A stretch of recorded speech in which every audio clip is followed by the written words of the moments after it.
News చూస్తున్నాం. CM Chandrababu Polavaram పర్యటన ఖరారైంది. ఈ నెల 17న సీఎం చంద్రబాబు పోలవరం ప్రాజెక్టును సందర్శించనున్నారు. సీఎంగా బాధ్యతలు స్వీకరించిన తర్వాత తొలిసారిగా చంద్రబాబు పోలవరంలో పర్యటించనున్నారు.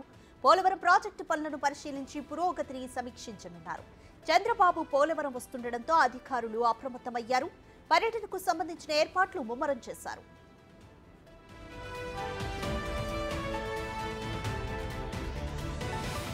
మోర్ డీటెయిల్స్ మా ప్రతినిధి సాగర్ ఏలూరు నుంచి అందిస్తారు. సాగర్, ఈ నెల 17న చంద్రబాబు పోలవరం పర్యటన ఖరారైంది. ఎటువంటి ఏర్పాట్లు చేస్తున్నారు అధికారులు?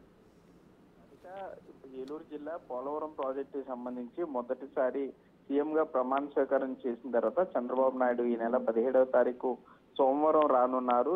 చంద్రబాబు పర్యటన ఖరారైన నేపథ్యంలో అధికారులు పోలవరం ప్రాజెక్టు ప్రాంతంలో పూర్తి స్థాయిలో భద్రతా ఏర్పాట్లు చేస్తున్నారు. మరోపక్క ఇప్పటికే పోలవరం ప్రాజెక్టుకి సంబంధించి గత 5 ఏళ్లలో జరిగిన పనుల పురోగతి మీద ఇప్పటికే చంద్రబాబు నాయుడు నివేదిక తెప్పించుకున్నట్లుగా మనకు సమాచారం అందుతుంది. అనంతరం క్షేత్ర స్థాయిలో కూడా ఆయన పోలవరానికి ప్రాజెక్టుకి చేరుకుని అక్కడ ఎగువ దిగువ కాపర్ డ్యాములతో పాటుగా పోలవరం ప్రాజెక్టు పనుల పురోగతిని క్షేత్ర స్థాయిలో ఆయన పరిశీలిస్తారు. దాంతో పాటుగా అధికారులతో అక్కడే రివ్యూ మీటింగ్ ఏర్పాటు చేయడంతో పాటుగా గత 5 ఏళ్లలో ఏ విధంగా పనులు జరిగాయి, ఇంకా పనులు పెండింగ్ ఏ ఉన్నాయి అనే దాని మీద కూడా ఆయన అధికారులతో అయితే చర్చించనున్నారని మనకు సమాచారం ఉంది. దాంతో పాటుగా ఎగువ దిగువ కాపర్ డ్యామ్ మధ్యలో ఉన్నటువంటి ఈ డయాఫ్రామ్ వాళ్ళు దెబ్బతింటాం కానీ సీపేజ్ వలన పూర్తి స్థాయిలో నీరు చేరటం, ఆ నీరు తోడే క్రమం ఆలస్యం ఎందుకు అవుతుంది అనే దాని మీద కూడా చంద్రబాబు వివరణ తెప్పించున్నట్లుగా తెలుస్తుంది. ఇటు కేంద్రంలో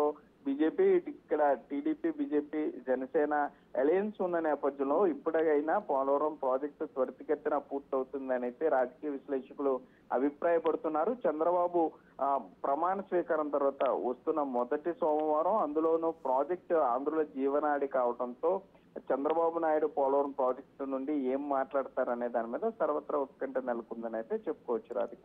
థ్యాంక్ యూ సాగర్.